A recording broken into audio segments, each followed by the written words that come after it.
I'm amped. How's it, guys? How's it? What's up, man? Hope you're doing well tonight. Yeah. It's another weekend here in lockdown. Tonight we joined with, finally, Cape Town reprobates, thrash metal shredders, Halvar. We got drummer Dolf, lead vocalist, guitarist Dan in the house. How's it going? Good. How are you guys? Definitely can't complain. Cigarettes are back. Nice. Booze is back. Mm. It's all good. Good. As usual, we joined with my awesome co-host Alec. How things going in Joburg today? Same, man. Same old, same old. At least we can drink. And I mean, I'll leave the smoking to you guys. Well, Right. It's polished off my wine now already, a Cape Town stereotype at the best of times, I guess. But yeah, I guess kind of like diving right into it. Like I said, it's been a while since Dan and I have actually spoken, so it'll actually be nice to catch up a little bit. But yeah, as far as the Halvar camp goes, the band, how things been going during this lockdown for you guys? Pretty good, man. Yeah, You pretty good. wanna- I mean, like, album 3 demos are pretty much on their way. Yeah, I that's mean, right. you know us. I mean, we've been a band since pretty much 2017, and we don't fuck around with time, you know. Third album is gonna be here soon, yeah. So we had just finished the second album. I think we were literally like touching up some masters, literally. And Daniel was like, "Dude, the third album is done." I was like, "What?" Yeah, I've got quite a catalog of songs now. It's just sifting through the ones that are crap and less crap. No, that's Definitely. Well, I mean, there's definitely been an evolution in your sound. I mean, compared to Welcome to Reality, then jumping into Ancestral Communication. I mean, you could just hear like it leaps and bounds production-wise across the board. Yeah, that's because we got better at it. Yeah, and it was real drums as well. No, because it's yeah, and it was nice. Yeah, nice to do real drums. Because obviously I produced both the albums. First one I didn't have the ability to do, you know, live drums. So yeah, it was nice for this last one that we can actually get a, you know, proper live band energy feel. Yeah. That's cool. Definitely. I guess this is a good segue into like my question. To start off, yeah, you guys did physical copies of Ancestral Communication just as like lockdown sort of hit. Well, funny enough, our album launch show was scheduled for the weekend that it started. Literally the 28th, right? That's when everything started. Yeah. That was the day of Yeah. our album launch gig. Yeah, I think it was either the first weekend or the second weekend. Yeah. And then I was a grumpy little person for like the next 4 weeks about it, you know. We were so sad because we had been prepping really hard. Like we were, I don't know about you, man, but I don't think I've been that prepared for a gig in a while. Like, No. Jeez, that was we had the set list weeks down. and weeks of like every day 3 or 4 hours, like getting it tight. Yeah. No, it was good. Yeah. It was So good. you never got to see that, but just know it was there. Well, we can still do it, I suppose. It's a little bit, few months later now, but Yeah, we might as well still do the album launch, you know. that's kind of where the question's leading is like, firstly, like, have you guys, it's easier to sell physical stuff at shows, you know? So like, have you managed to push any of your physical CDs, like sell them? Like, how's that going? And yeah, is the plan, if not, is the plan to like possibly when you can gig again to actually have a proper album show for it, you know? Well, you know, we've managed to get quite a lot of them out. Obviously, thanks to Lyle, we got to get a couple of them over Japan side, which is good. Thanks, man. So yeah, so that's pretty awesome. And then yeah, we've, you know, if people want our music, they'll buy our music, so that's good. So yeah, we've had a couple orders. People listen to the album online. They're like, "Cool, give me a CD," and we've managed that. So I mean, might do a rerun, might not. We'll see. Yeah, I have to say, like, we've actually gotten quite some interest from international people. Like, we've gotten a few messages over Facebook specifically of people asking us, like, where can we get the album? I just keep thinking about that Cleveland statistic. Yeah. The Cleveland statistic. Lyle, you tell them the story of our Cleveland statistic. Yeah, like it's definitely been an interesting time. I mean, the one thing that we've been able to notice through checking the target market statistics is how the US market and specifically women between the ages of 35 and 45 seem to be really fond of Halvar. Are you serious? I'm not even joking. It's one of your top demographics. I think it marks like 6% of your streams. From what we heard That's so whack. from Curtis at Devar PR, those geographic locations have a very high strip club percentage. So in fact, there is a good likelihood that some dancers in Detroit and in downtown Michigan are probably using a Halvar track to do a bit of a dance. So, dude, I would dance. I would pole dance Yeah. to Sith, dude. Easy. Sith, Yeah, no, dude. be the wolf. Be Oh, the that wolf. one, yeah. Be the wolf Yeah. is the shake your ass track. Well, there we go. Well, I mean, actually, that kind of leads into my next question. You guys had a chance to play a couple of the Ancestral Communication tracks out live, but I wanted to actually know, what have your guys' standout tracks from the album actually been, as far as performance-wise, reaction? Should I go first? Yeah, or after you. Well, yeah, look, there's definitely, I'd say, both a difference and, in a way, a correlation between a song that's fun to play and a song that I'm proud of, as in, like, it's fun to listen to. I feel it's, like, well done, For me, Lobotomized is my favorite song, period, off of the album.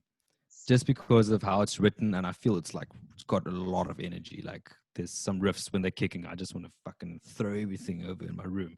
But it's also by far the hardest song to play. Yeah. It's really hard. But I would have to say it would be Lobotomized and Emptied Hollowed as a close second for me. Yeah, completely opposite to mine. But there's a story actually that we only ever played Lobotomized live once, and like it's the hardest song we have in our set list. And while we played it, I think in the first, verse of the song or something, my string snaps. I remember for the hardest song in our set list, for the Ellingtons. Yeah, the Ellingtons gig. Yeah, fucking hell. Yeah. That was a bit shit. But anyway, so back to your question. Yeah, look, my favorite songs for me are the ones that are best live.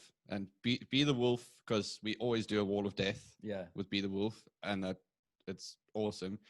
Sentient, because every time that heavy hits, then people kind of throw themselves around a little bit. And yeah, I had to say, but between those two, those are my favorites. Yeah, that's definitely got the set list. Definitely has gotten a little bit more punchier over the last year. So it'll be interesting to see how you guys kick back in after all this lockdown's over with. Yeah, I mean, I feel that we should definitely try the album launch again, but maybe not even do it as an album launch, just a straight up show. Might have might have a whole new album by then. Who knows? Exactly. Or then we do a double album launch. Double album launch. Nice. Double-sided album launch. Yeah. No, that's sick. Interestingly, it seems that like almost every single band in Cape Town has Vyan in it. And Yeah. like, I wanted to get your guys like sort of take on like what it's like jamming with such a busy muso. Because like, yeah, he's in more bands than me, and that's saying something. Yeah, well, I'm in a few bands myself, but I would say this, like, Vyan's knowledge of metal and just like metal bands and so on is straight up intimidating. That guy knows every metal band and he's always suggesting new shit to me. And then when I go listen to the shit, it's like exactly what I thought he would suggest, and it's like right into what he was trying to suggest to me.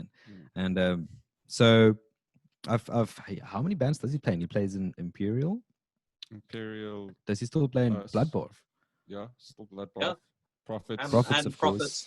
Prophets. And Prophets. Voldemort. Voldemort, yes. So and that's yeah, full metal 5. band. Yeah. Sure. 5, yeah. That's pretty crazy. It's all, and also variations of instruments, not necessarily bass on all of them. So, that's also right. It's Well, also he started out on bass with us, and now he's moved over to second guitar. Yeah, which was a recent thing as well, which is really exciting because now we have 2 guitars. So first time since we started jamming that we've had 2 guitars. Yeah. So yeah, adds a lot. It's very exciting. Can't wait to play live like this. The sound's gonna evolve. It's gonna be it's gonna be brutal. It's gonna get long. Obviously, because I'm writing all the riffs and everything. It's the one limiting thing that I had with one guitar is, I understand that 2 guitars is heavier, but I want 2 separate guitar parts that can, sort of move in between each other. Yeah, complement each other. And I can't do that. Well, I mean, I guess that kind of works with what I was actually going to ask next. I mean, both you guys come from like a trained sound engineering background. I mean, in this day and age, I mean, we have a lot of DIY like bands, a lot of guys doing their own home studio setups. So, in your guys' professional opinion, I mean, what type of setup would a band need nowadays to kind of be able to record out of their own little personal studio, not necessarily a big major recording studio like Milestone, for example? Honestly, a cell phone, dude. Like, not even joking. It's a cell phone and you'll be fine. Yeah. I mean, if you find that like one little sweet spot outside your band room where your microphone picks up everything really nicely, then cool. Then you have a cool demo going around that you can start sending out. Yeah. I mean, look, in terms of like studio quality recordings, and like releasing albums and like EPs and stuff that you want to actually have as your pro recording, I would say it depends. If you want to record drums, you're going to need something with a lot of inputs, obviously, at least 8 in my opinion. But if you're a band that can maybe like record the drums for your album at a studio and then do everything else yourself, which you'll already save a lot of money, then just a small interface, like a 1-2 channel interface.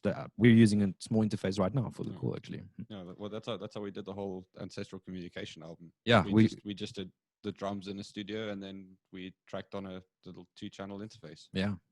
And did you use the kick mic for vocals? Oh yeah, I used a kick microphone for vocals, which sounded awesome. What? DIY at its best. Make it work. Yeah, that has been the thing about Halvar. We've been straight up DIY from the start. I mean, our first hard copies for back in the day when I was 17 when we finished Welcome to Reality. 17 or 18, and I don't have a job, so I could go down to like the local print store and like, can you print me 10 sheets of this logo and then make my own little CD packages and make it yourself. Burn them all myself. We didn't spend a dime on production because Daniel mixed the whole album and I mastered the album, and like he recorded the album as well, so we literally didn't spend anything. So it's so possible, and especially today, the chances that one of your band members has a little bit of sound experience is quite good. In fact, the chances that you have a sound student in your band is really good. So use that shit, man. I mean, you don't need to pay thousands of rands on production necessarily, Sweet. Yeah. Vocally, I was playing my fiance some of your stuff a little bit earlier, and vocally she was like, "There's some black metal there," and I'm like, "Yeah, I can detect a little bit of black metal in the vocals, not the like weird atmospheric black metal stuff, but like, you know, like the mids and the more mid-range deathy sound. Who inspires you guys vocally? And yeah, who inspires you guys vocally? Well, I only took over vocals for this album, so it was what inspired me to sound the way that I did was more our last vocalist. Because for Welcome to Reality, he was doing all the vocals on that, and then he'd left to go to the UK. So I'm like, okay, well, I need to take over. I like the sound of our band. I need to learn how to kind of imitate what he did. And he was very inspired by Trevor from Black Dahlia. So that's where he got that whole high scream verses and whatever. So that's pretty much where I picked it up from. And then, you know, Death, Chuck. I'm like, yeah, I need a sound like that. So yeah, those were probably the main influences. Is our last vocalist and Chuck. And also it's just what came, you know. Sweet. Like make a scream sound. That's what came out. Nice.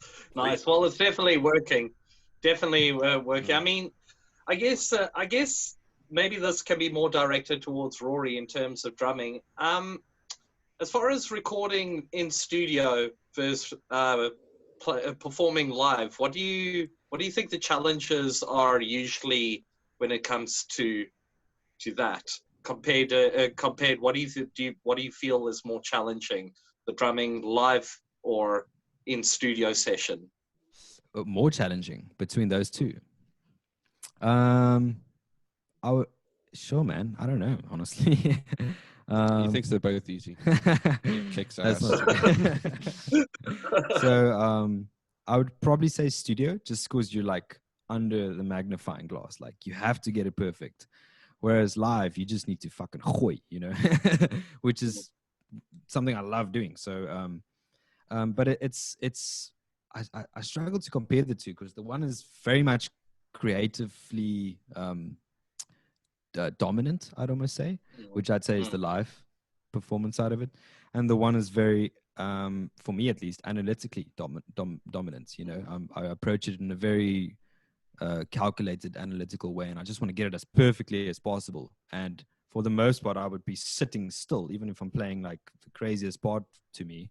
I would just be like completely still and be staring at a spot on my drum kit, you know. Whereas live, I want to be moving and I want to be doing energy and stuff, you know.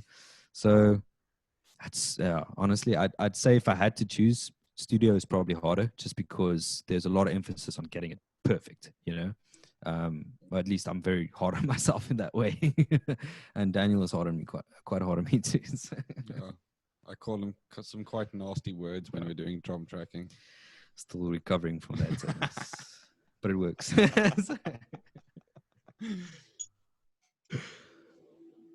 I think from my side, you guys have basically almost answered all my questions. I think the last thing I could ask is, besides Chuck, if you could jam with anyone, living or dead, who would it be? Besides Chuck. Besides Chuck, I don't think it would be Chuck. It's a tough one. Know. On the spot. Yeah, I know. I kind of want to say like Joe Duplantier, because I think that would make some really awesome music. Yeah, dude, and he's got so much energy on stage. I feel like, but just because I have to, I gotta jam with Angus, you know. That actually crossed my mind just as you asked the question. The Godfather, man. I mean, the one that started it all. You know, it would have to be him. Sure, I suppose I have to choose someone as well. I'm a big fan of modern metal. That's what I listen to mostly. I would say,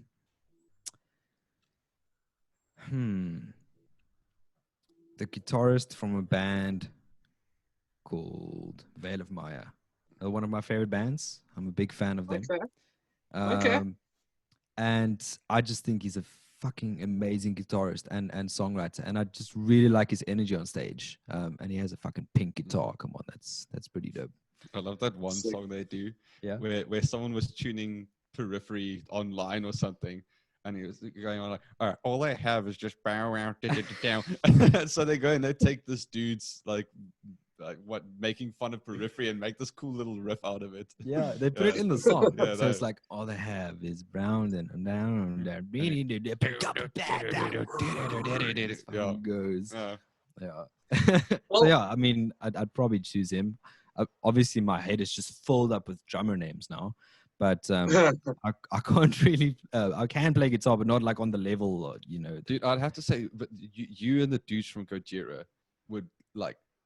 I find there's so many similarities between the way that your style is and how I would imagine that Mario Duplantier would approach like some of the stuff. If I brought that to him, I think that how he would handle it is how you would handle it. Well, he was the biggest influence for me going into writing drums for Ancestral, so that might be why.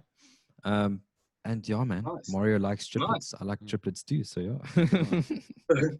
Dolf Well- had this whole thing with the title track Ancestral, because that whole intro I had originally just had double kick rounds, you know, and he's like, you know, I'm not too confident with my feet there, so I'm just gonna swap in snares and add a whole bunch. And it sounded so insane. I'm like, that's very Gojira. I do like that.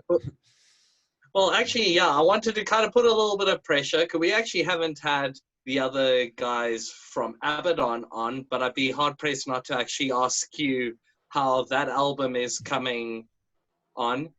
We have seen a little bit of a preview with the artwork with Rise of Terror, and obviously we'll try to get Vyan and the guys on soon. But how's things been going with the writing process from your guys' side? Oh, album's pretty much done.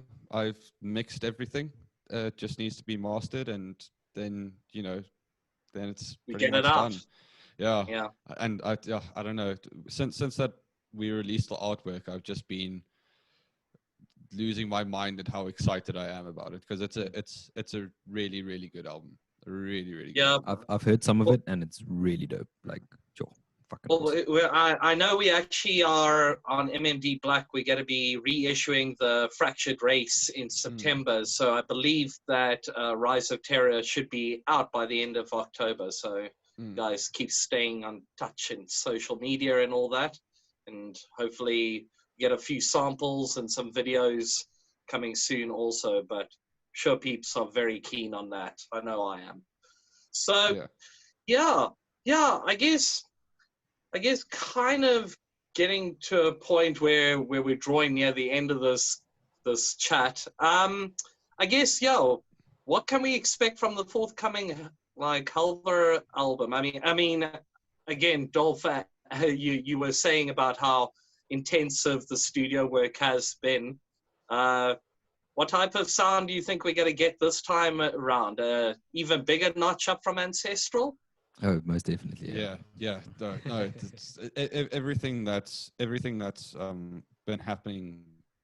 All the demos now are just so much harder hitting. They're all geared to a live situation. Every single one's going to be, punch your neighbor in the face and he'll like it sort of track. I have to say, one thing that has been a little bit different. Time to wake up. Oh no, turn that off, bro. It's fucking Apple. This is the first interruption we've had in a live stream, so this is epic. It had to happen eventually. So sorry, guys. We had a good run, Alec. It was like 9 episodes in. Anyway, yes, you were saying, Dolf. So yeah, one thing that's really been different is in the writing process is a lot of Ancestral. Daniel had written songs almost entirely, and he would send a demo along to me with some programmed drums to it. So there would already be like a skeletal structure to the song, very much, And with this stuff, well, some of the stuff, I mean, we're we're literally jamming in a room, and like Vyan would come up with a riff, and we would just fucking layer on top of it, and like really write in a jamming session, and it shows. I mean, it feels like he said, it's a lot more catered towards like live energy. And Vyan's riff writing is amazing, and that's the other thing about our bass guitarist Josh. Once the song is done, it's not done, because then you bring it to him and then he restructures it, and that's where the magic happens. That's where it becomes that's where it goes from being a good song to a great song. So it sounds like you guys have evolved to the next level. You basically are a band that's a jam band that is basically going into the studio now. Basically. Yeah, it sounds similar to another band we spoke to last week. Nice East London band called Forsaking Fate that applies the exact same principle, and things seem to be working out for them also. It seems to be a thrash metal type of mentality, from everything, from doing your own recording and, maybe looking into an external engineer. But at the end of the day, if you can do it yourself, that's kind of the point, Right. And yes, I love that band. I don't know if you've heard Forsaking Fate. Yeah. They're good. So cool, man. Like fucking awesome. Yeah. South Africa needs more thrash bands. Is it Port Elizabeth or East London? East London. East London and Joburg. Hell and Joburg. We got the bass. We got the newly signed bassist here. The plus sound. Oh yeah. So he's this. Alec doesn't like to toot his horn on our live chats, but we could have like 3 or 4 conversations just on all of his projects alone. So Vyan's not the only one that's spread himself. But guys, I guess we're drawing near the end of this chat. For anybody that's interested in grabbing some Halvar merch, Draconem Media have got some fresh gear uploaded onto their Teesprings account, which we'll include in the description. And just go grab their previous albums. They're on Bandcamp, on both the MMD accounts and the Halvar accounts, but focus on the new Ancestral Communication, because it'll give you a really, really badass taste of what's to come. And I'm sure we'll be catching up with you guys in the near future, hear about everything, and we can't wait to hear the new samples to come. Yeah. Cool, Sweet. man. Thank you guys so much. Won't be too long. Thanks for having us. Oh, awesome. Glad we pulled it all. Yeah, Alec, thanks again. We did it. We got through another weekend. And hopefully you guys are keeping that social distancing going. Keep safe after each other, and we will catch up with you guys soon. Sweet. Thank you guys so much, eh? Have a lekker one. Cheers, Take it easy, guys. Cheers.